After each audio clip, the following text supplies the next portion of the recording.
Այս վեպովս, որը կոչվում է գայլի հանգույց, ինչու գայլի հանգույց, սկսենք սրանից։ Որպես կանոն հատուկ ծառայություններում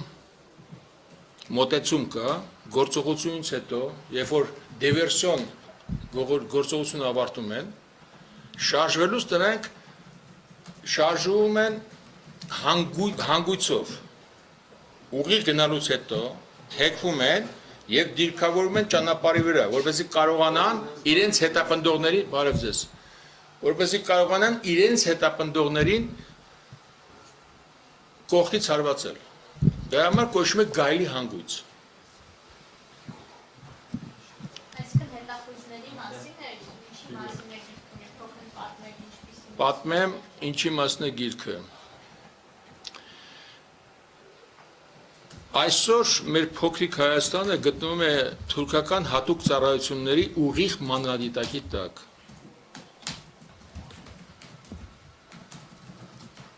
Եվ ցավոք սրտի թափանցումները Հայաստան մենք այդպես էլ չենք կարողանում դրա դիմացն առնել։ Ձեզ կարճ օրինակ բերեմ։ Վերջի 4 օրվա պատերազմի ընթացքում թուրքերը անցել էին ականապատված գոտով և մեր ականապատված դաշտերը նրանց համար խոչընդոտ չէին ծառայել։ Հանգիստ անցել էին, ուրեմն թույլ տվեք ենթադրել, որ գործակալական ցանցով էին հասել այդ ամեն ինչին և անարգեք հասան մեր դիրքապահներին։ Գիտեք, որ Առանցքում հոկտեմբերի 27-ի չէ։ Հիմա գամ գրքին։ Առանցքում դրված է հոկտեմբերի 27-ի ահաբեկչությունը։ Երբ որ իմ և ձեր երկիրը հզորագույն հարված ստացավ թուրքական հատուկ ծառայությունների կողմից, իմ կարծիքով սկզբից մինչև վերջ ծրագրված էր ՄԻՏ-ի կողմից, թուրքական արտաքին հետախուզության կողմից, որտեղ այն ինչ որ կատարվեց հոկտեմբերի 27-ին, դա ուղիղ հատուկ ծառայությունների ձեռքի գործն էր։ Ինչու եմ այդպես կարծում։ Որտեղ Հայաստանը պետք է չունենար ժողովրդի կողմից սիրված, հարգված և պաշտելի մի անձնարարություն, այնպիսի մի մարդ, ինչպիսին Կարեն Դեմիրճյանն էր։ Գրքում Դեմիրճյան ազգանուն չեք հանդիպի։ Դեմիրճյանը փոխված է Դարբինյան ազգանունով։ Եվ մենք այդ հարվածը ստացանք ազգովի։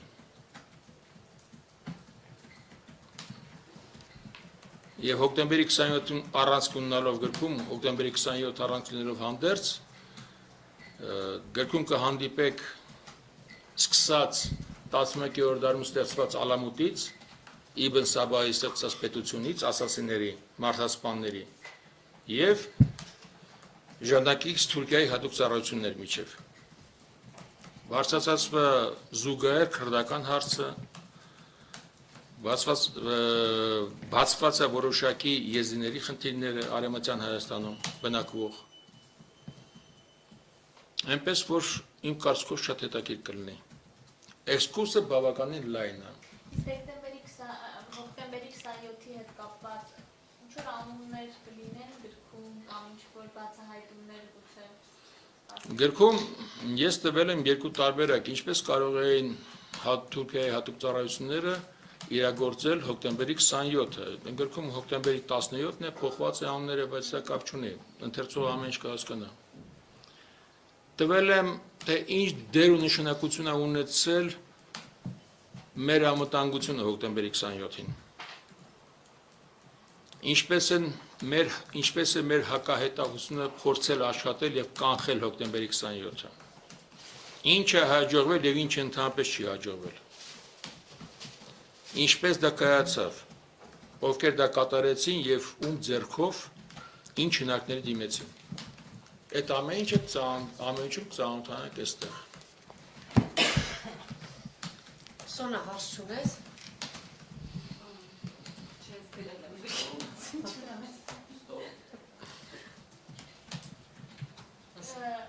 Ուղղակի կներեք ճշտման կարգով, այդ ժամանակ 27-ին դուք Պատգամավոր էի։ պատգամավոր եք, բանում չեք, արտույն չեք այդ ժամանակ։ Ոչ։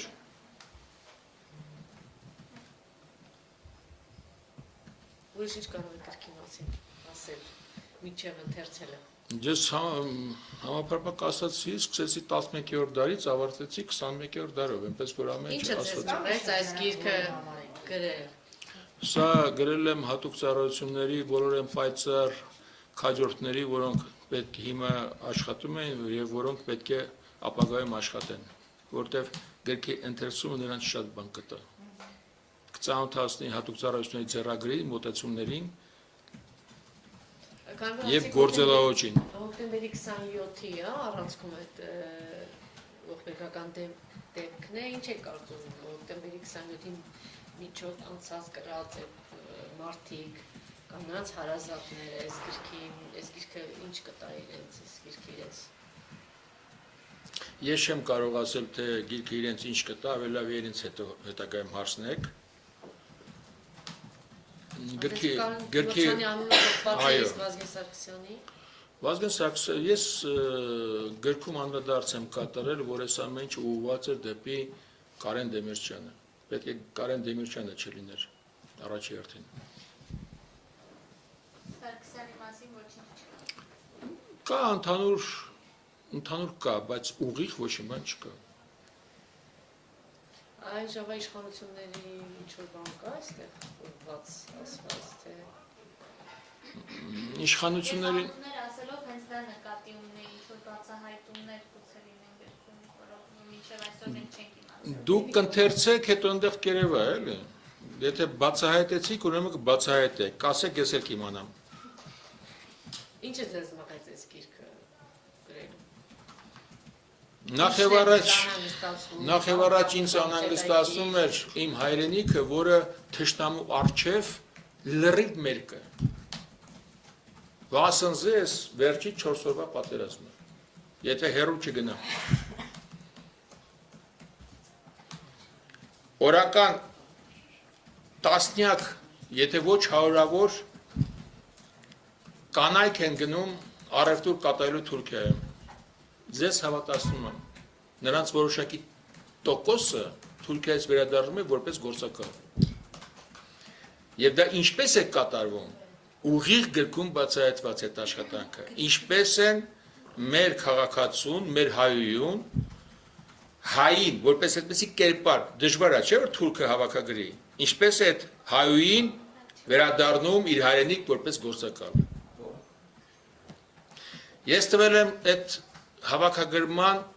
տեխնոլոգիան, մոտեցել եմ, ձեզ ընթերցողին կմոտեցնեմ տեխնիկական հնարքներին դա կատարելու, թե ինչ բան է հավաքագրումը, ինչպես է լինում առաջին մոտեցումը եւ ինչպես է ստորագրություն տալիս հայույին հավատարիմ ծառայել թուրքական արտաքին հետախուզությանը։ Այո, եւ առաջին իսկ, ասեմ ձեզ, կարևորագույն բանը ես համարում եմ ընթերցողի համար,